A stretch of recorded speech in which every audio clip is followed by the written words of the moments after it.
ધોરણ 12ના વિદ્યાર્થી મિત્રો, લાસ્ટ ટાઈમ આપણે સ્વાધ્યાય 6.2 લગભગ 11 દાખલા સુધીના દાખલા ગણેલા છે. આ સ્વાધ્યાયમાં વધતું અને ઘટતું વિધેય નક્કી કરવા માટે વિકલનનો કેવી રીતે ઉપયોગ થાય એ આપણે જોઈ રહ્યા છીએ. હવે દાખલા નંબર 12માં MCQ આપ્યો છે. જો એમાં આવું લખ્યું છે, નીચે આપેલા વિધેયોમાંથી કયું વિધેય 0 થી π/2 પર ચુસ્ત ઘટતું વિધેય છે? 0 થી π/2 પર ચુસ્ત ઘટતું વિધેય છે, આવો પ્રશ્ન પૂછ્યો છે. મતલબ કે વિકલન ક્યારે એ 0 થી π/2 માં ઋણ બને છે? તો cos x નું વિકલન -sin x.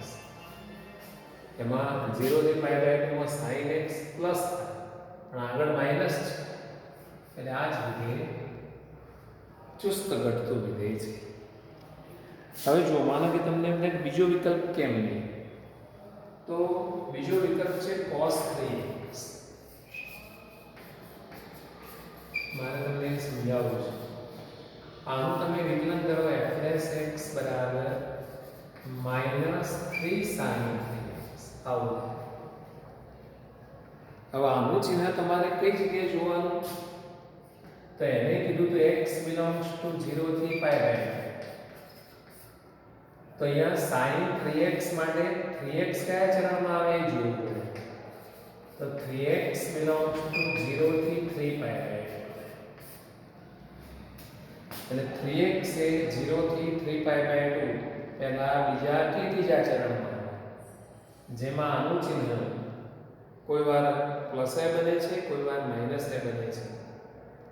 જ્યારે આ માઇનસ બનશે ત્યારે આ ટોટલ કિંમત પ્લસ થઈ જશે. ખબર પડે છે? એટલે કોઈ વાર ઋણ બને છે, કોઈ વાર ધન બને છે.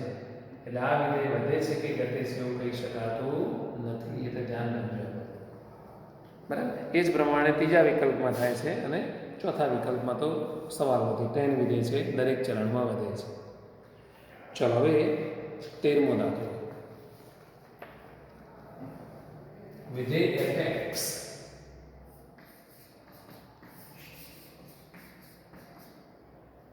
બરાબર x ની સોગાત પ્લસ sin x -1 એ નીચે આપેલા અંતરાલો પૈકી કયા અંતરાલમાં ચુસ્ત રીતે ઘટે છે તે નક્કી કરો. એને અંતરાલો આપ્યા છે 0 થી 1, π/2 થી π, 0 થી π/2 અને 1 પણ. તો આનું આપણે પહેલા વિકલન કરી દઈએ. f'(x) બરાબર બોલો શું થવાનું? 100x ની 99 ઘાત sin x નું વિકલન cos x 1 નું 0. તો તમને એમ લાગે કે આ તો કિંમત ધન જ છે, પણ ના મિત્રો, ધન એકમ વર્તુળમાં તમે જાણો છો કે cos વિધેય અમુક જગ્યાએ ધન બને છે, અમુક જગ્યાએ ઋણ બને છે. બરાબર. તો હવે આપણે નક્કી કરીએ કે આ ચુસ્ત શું પૂછ્યું છે? ચુસ્ત રીતે ઘટે છે એવું પૂછ્યું છે. હા, ચુસ્ત રીતે ઘટે છે એવું પૂછ્યું છે એને. એટલે અહીંયા 0, અહીંયા π/2, એટલે 3.14 ઉપર 1.57, અહીંયા એટલે 3.14. એને એક અંતરાલ આપે છે 0 થી 1 પહેલા વિકલ્પમાં. એટલે 1 છે એ 1.57 થી નાની કિંમત છે. એટલે 0 થી 1 અંતરાલ આપ્યો છે, 0 થી π/2 આપ્યો છે, 0 થી π આપ્યો છે અને 1 પણ. તો જો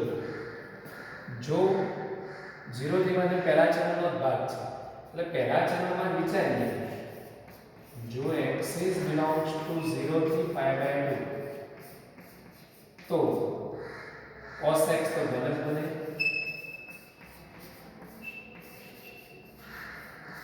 cos x greater than 0.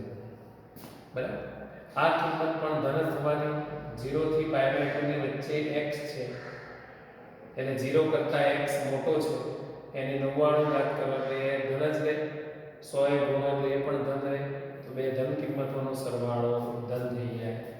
તેથી અહીંયા f' x પોતે ગ્રેટર ધેન 0.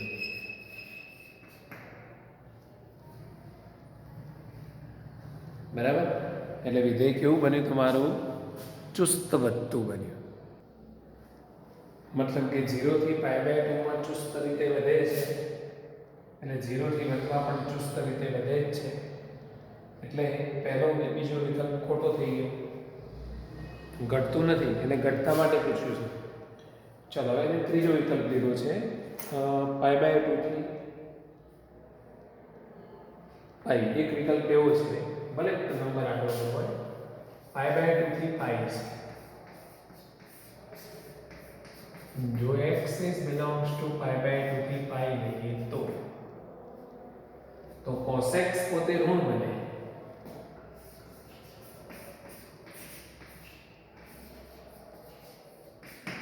એટલે આ કિંમત નેગેટિવ છે, માઈનસ છે. એટલે હવે જોવું પડે કે આ મોટી છે કે એ મોટી છે. મોટામાંથી નાનું બાદ કર્યું હોય તો ધન બનશે, નાનામાંથી મોટું બાદ કર્યું હોય તો ઋણ બનશે. તો આ કિંમત મોટી થાય કે આ કિંમત મોટી થાય આપણે એ જોવું પડે. હવે cos x ઋણ છે તો cos નો વિસ્તાર સમૃદ્ધ અંતરાલ -1 બનશે, અને -1 થી નાની તો cos ની કિંમત હોય જ નહીં, એટલે આવું લખાશે. એટલે કે -1 cos x 0 થાય. ઇક્વલ ટુ કેમ ના કર્યું? તો cos ની કિંમત π આગળ -1 થાય, પણ અહીંયા π લેવાનો નથી, એટલે cos ની કિંમત -1 પણ થતી નથી, એટલે -1 અને 0 ના વચ્ચેની કિંમત છે. હવે આ કિંમતનું આપણે અનુમાન કરીએ, તથા x એ π/2 થી π ના વચ્ચે છે. π/2 એટલે 1.57 less than x less than 3.4. હવે 1.57 ની 99 બાદ કરશો એટલે કિંમત મોટી થતી જશે, બરાબર. તો કેટલી મોટી થશે તમે વિચારો, અહીંયા -1, અહીંયા 0, અહીંયા 1 2. cos x આ બેના વચ્ચેના છે, આમાંની કોઈ કિંમત છે cos x છે, -0.1 હોય, -0.2, -0.6, -0.9 એવી કોઈ કિંમત હોય. હવે x તમે જોવા જાઓ તો પોતે 1.57 કરતા મોટો છે, એટલે એની 99 ઘાત ના કહીએ અને ખાલી 100 વડે ગુણીએ તો 157 થઈ જાય, અને તો આના કરતા મોટી કિંમત થઈ જાય. ખબર પડી? એટલે આ જે કિંમત છે આખી કિંમત એ આના કરતા ઘણી મોટી થઈ જાય છે. તેથી 100 x ની 99 ઘાત ગ્રેટર ધેન cos x થાય.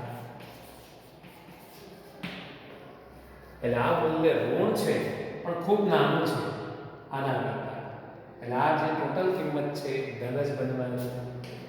therefore f' x is greater than 0 બને. એટલે તમારું વિધેય આ અંતરાલ ઉપર પણ ચુસ્ત રીતે વધે છે. તેથી જો 0 થી 1 પર, 0 થી π/2 પર અને π/2 થી π પર ચુસ્ત રીતે વધે છે.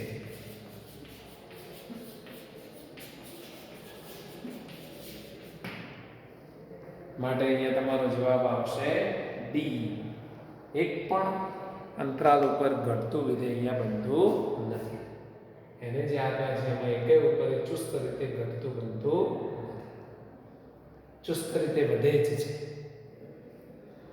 જો એક્ઝેક્ટ π/2 ઉપર જોવા જશો ને તો π/2 ઉપર એની કિંમત ગ્રેટર દેન 0 થઈ જાય. x બરાબર π/2 દાખલો પૂરો થઈ ગયો. તમે x બરાબર π/2 માટે જુઓ તો cos x બરાબર 0 થાય. આ 0 થાય પણ આ તો ધન જ બને ને. f'(x) ગ્રેટર દેન 0 એટલે તમારું વિધેય જો આમ કહેવા જાવ ને તો 0 થી π પર આખા અંતરાલ પર ચુસ્ત રીતે વધે છે. આવું બને.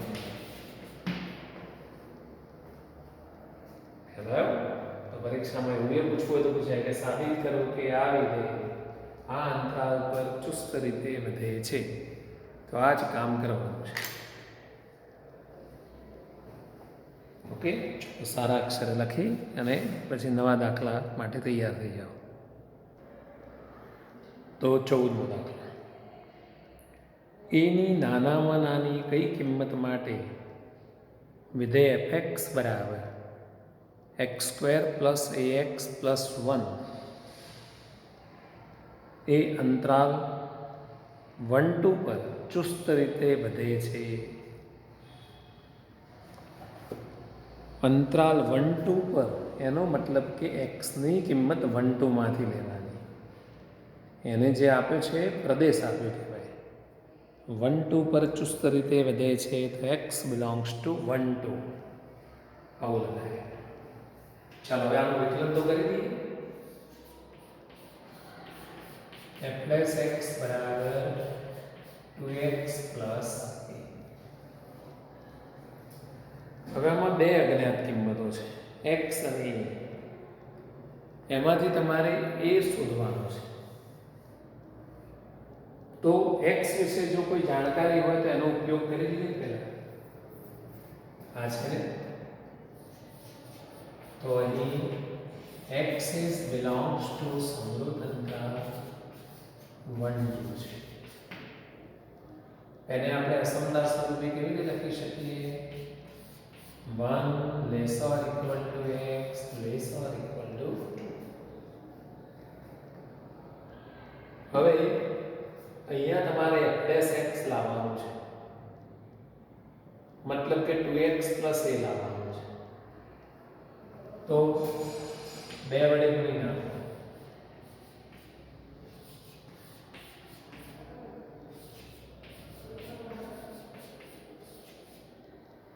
એટલે એ થઈ ગયું f'(x)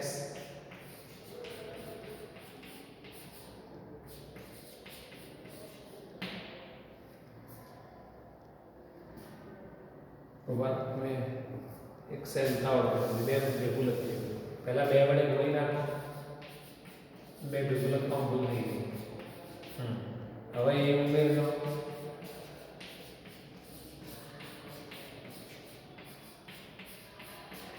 બે ક્રિયાઓ ભેગી લખવા જેવું ભૂલ થાય.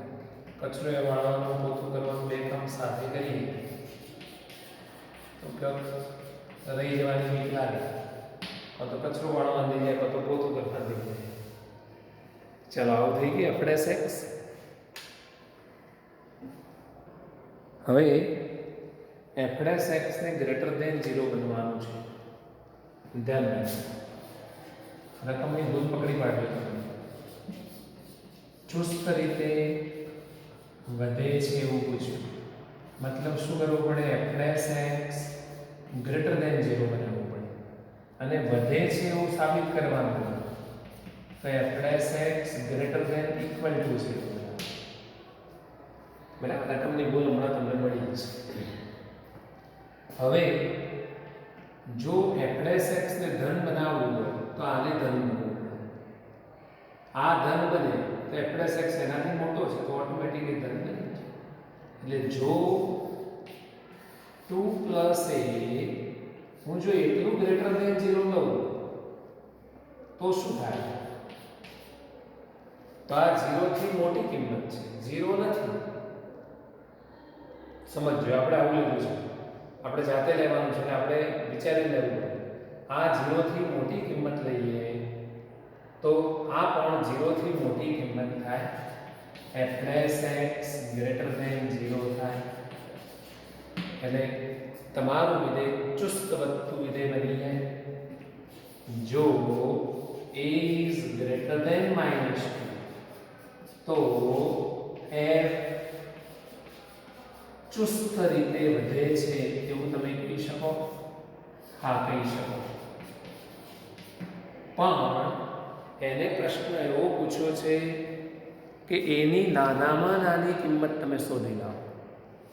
તો a ગ્રેટર ધેન -2 માં એની નાનામાં નાની કિંમત કઈ નક્કી ના કરી શકે. -2 થી એ મોટો છે. મોટો એટલે પછી અહીં નજીકથી શરૂ થતી હોય એની કિંમત. પણ કઈ કિંમત હોય એક્ઝેક્ટ ના કહી શકે. -1.99 -1.999 -1.9999 નક્કી ના કરી શકાય. એટલે આમાંથી એની નાનામાં નાની કિંમત નક્કી કરી શકાતી નથી. ધ્યાન રાખો. એટલે જો એની નાનામાં નાની કિંમત શોધવી હોય તો એ ઇક્વલ ટુ આપવું જોઈએ. પણ અહીં ઇક્વલ ટુ લઈએ છીએ એટલે અહીંયા ઇક્વલ ટુ આની કિંમત જો 0 થઈ શકતી હોય તો f x પણ 0 થઈ શકે. આવું થઈ જાય. ખબર પડી? તો પછી ચુસ્ત રીતે વધે છે એવું લખાય નહીં.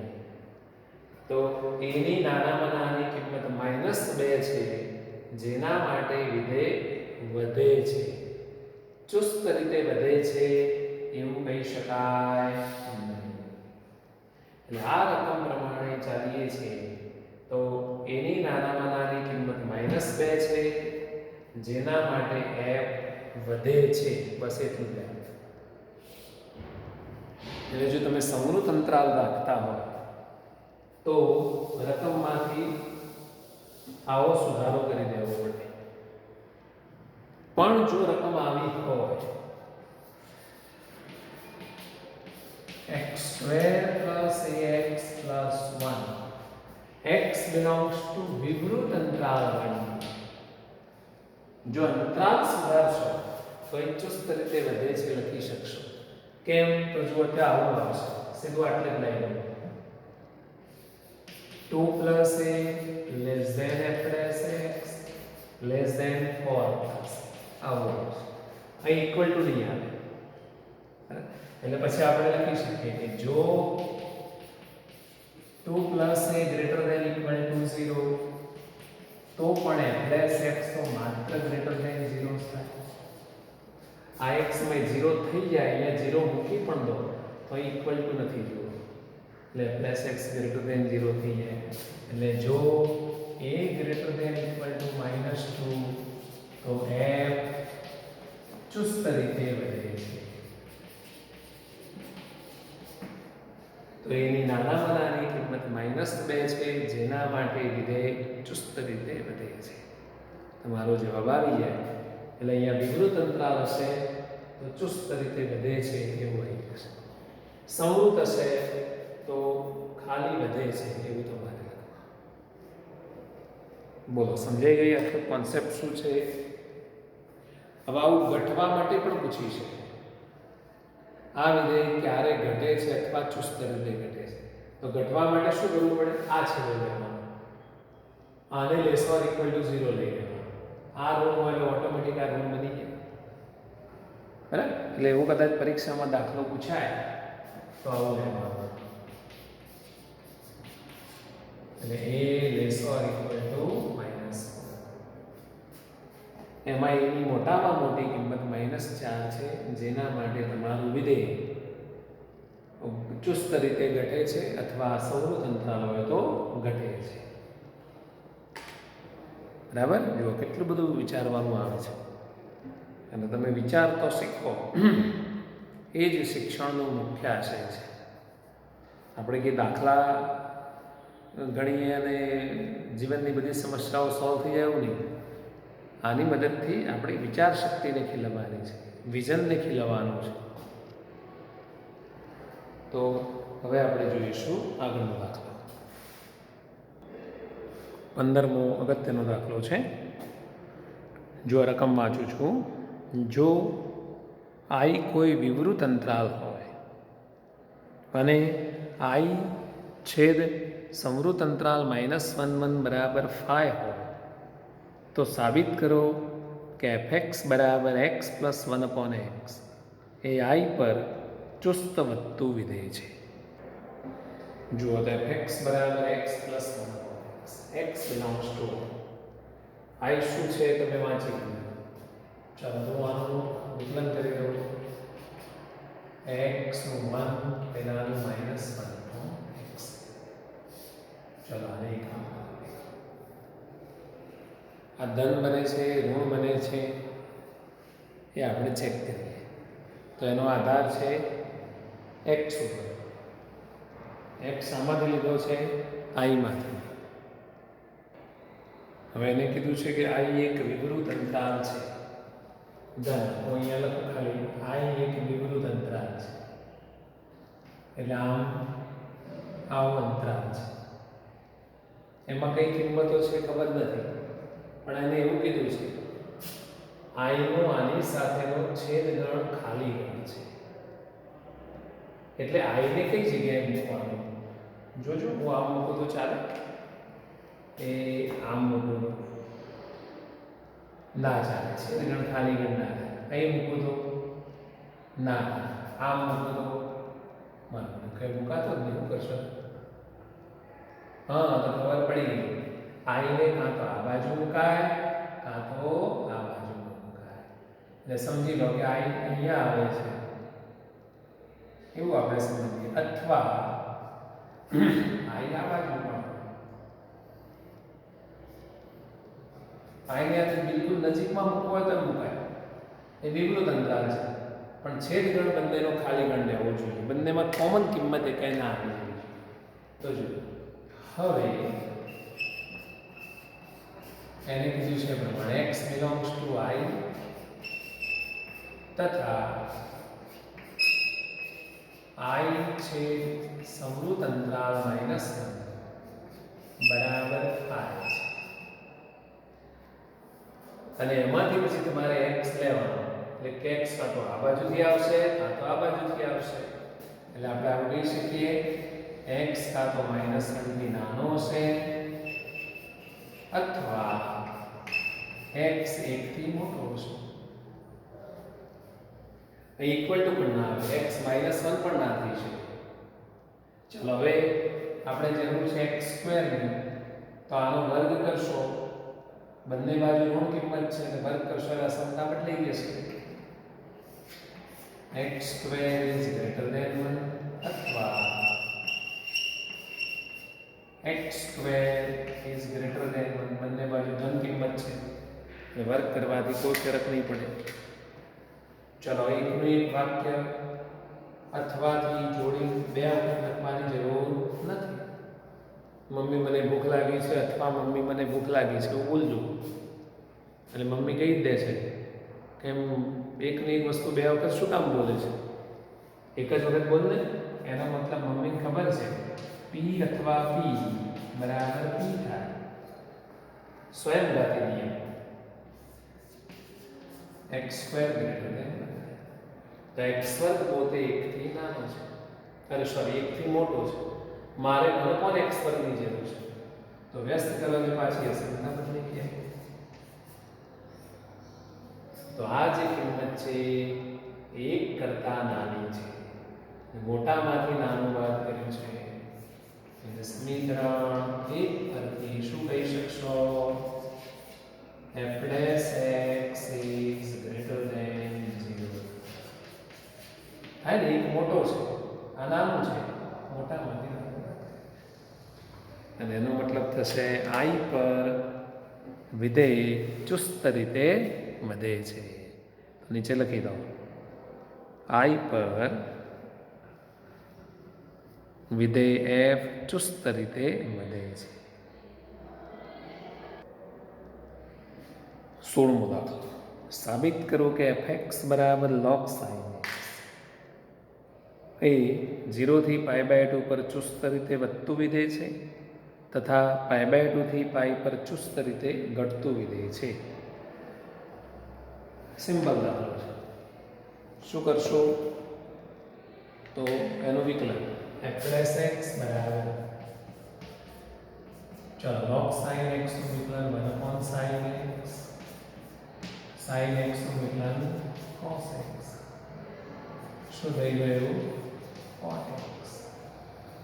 હવે આપણે જો આવું લઈએ, જો x belongs to 0 થી pi by 2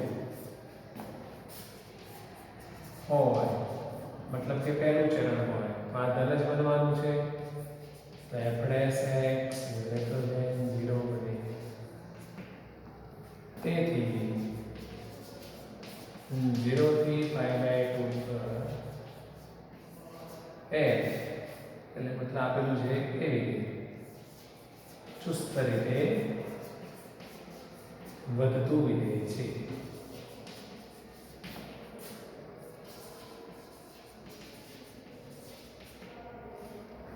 જો x belongs to બીજો કયો અંતરાલ આપ્યો છે? અંતરાલ આપ્યો છે pi by 2 થી pi.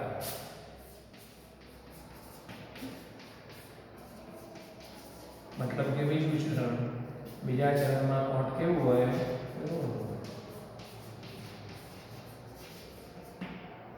તો નીચે લખી દો, તેથી pi by 2 થી pi પર f ચુસ્ત રીતે ઘટે છે. એ વાક્ય તમે જાતે લખી દો. ચાલો 17મો, fx બરાબર log માન cos x એ 0 થી pi by 2 પર ચુસ્ત ઘટતું વિધેય છે તથા 3 pi by 2 થી 2 pi પર ચુસ્ત વધતું વિધેય છે તેમ સાબિત કરો.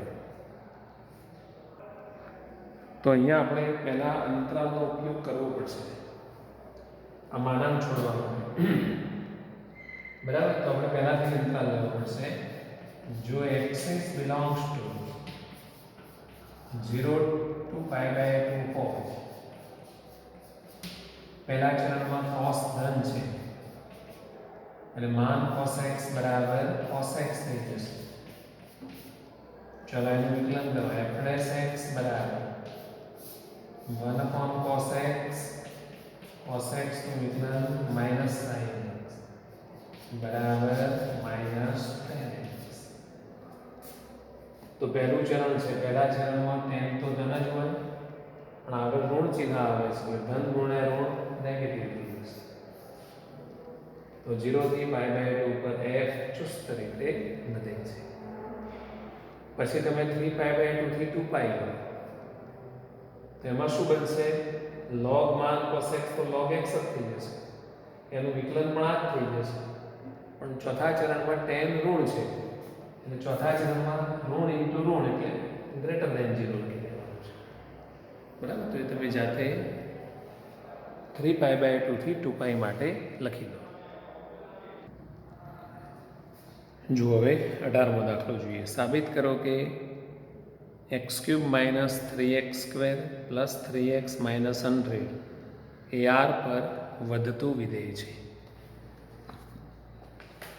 સિમ્પલ જ છે, વધતું વિધેય એટલે f dash x greater than equal to 0 લખવાનું. f dash x equal to 3x² minus 6x plus 3.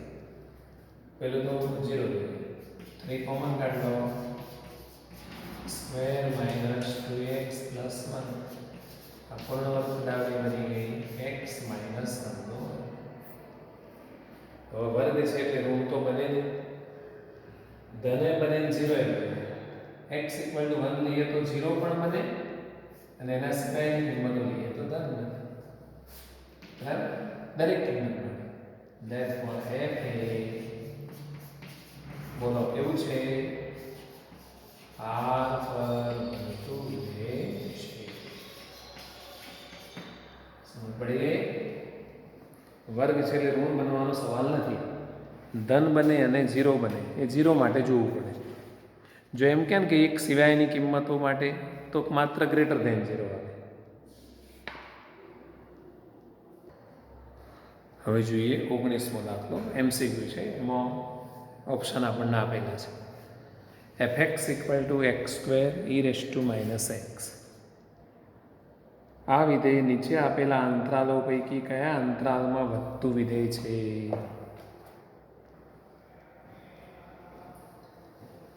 ચાલો આનું વિકલન કરી દઈએ. પહેલું પડી રહે, બીજાનું વિકલન e⁻x into -1 પ્લસ બીજું પડી રહે એટલે e⁻x x² નું વિકલન. હવે આ ધન બને ઋણ બને એવી ચર્ચા કરવા માટે સાદું રૂપ આપીએ.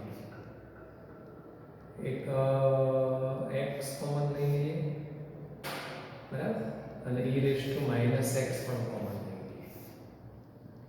એટલે અંદર શું વધે? -x અને +2 બને, બરાબર.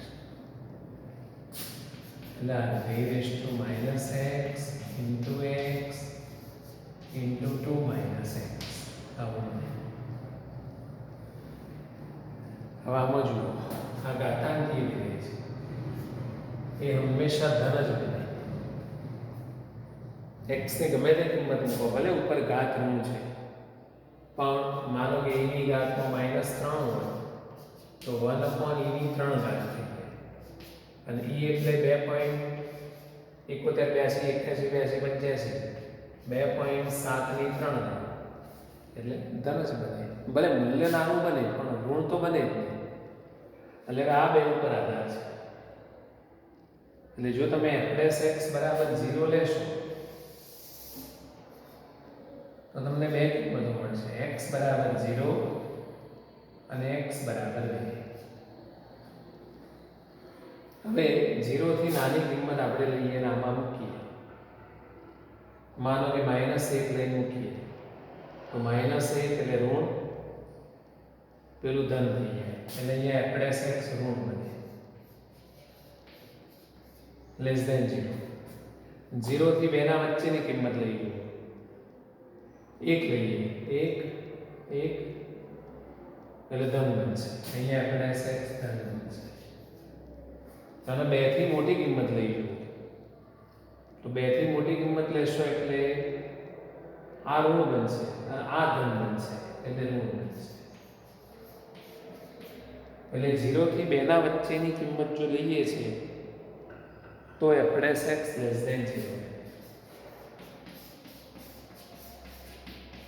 ઉભા વધતું કીધું છે, ઘટતું કીધું છે ભાઈ? એને શું કીધું છે? એક સેકન્ડ, હા, વધતું વિધેય, બરાબર છે. તો 0 થી 2 લેતા લઈએ તો f'(x) > 0. મતલબ કે કયો ઓપ્શન જવાબ તરીકે છે? ડી ઓપ્શન છે. તો આ રીતે આપણું આ સ્વાધ્યાય મિત્રો અહીંયા પૂરું થાય છે. આપણે વિકલનના બે ઉપયોગો જોયા. એક હતું વૃદ્ધિ દર તરીકે વિકલનનો ઉપયોગ, અને બીજું હતું વધતું વિધેય અને ઘટતું વિધેય નક્કી કરવા માટે વિકલનનો ઉપયોગ. તમે જોયું કે પહેલો ઉપયોગ પૂરો થયો, એના બીજામાં કંઈ ઉપયોગ નહોતો થતો પહેલા ઉપયોગનો. એ રીતે આ બે ઉપયોગો છે, એની પાછળ બહુ જરૂર નહીં પડે. હવે નવો જ ઉપયોગ આપણે શીખવાના છીએ કે વિકલન એ સ્પર્શકના ઢાળ તરીકે પણ વાપરી શકાય છે. એ ટોપિક જરા મોટો છે, પછી પાછા ટોપિક નાના આવે છે. તો આ રીતે વિકલન કેટલી રીતે ઉપયોગી છે એ આ પ્રકરણમાં આપણને શીખવા મળશે. તો આજનું લેક્ચર આટલે પૂરું કરીએ છીએ. Have a nice day. Wish you all the best.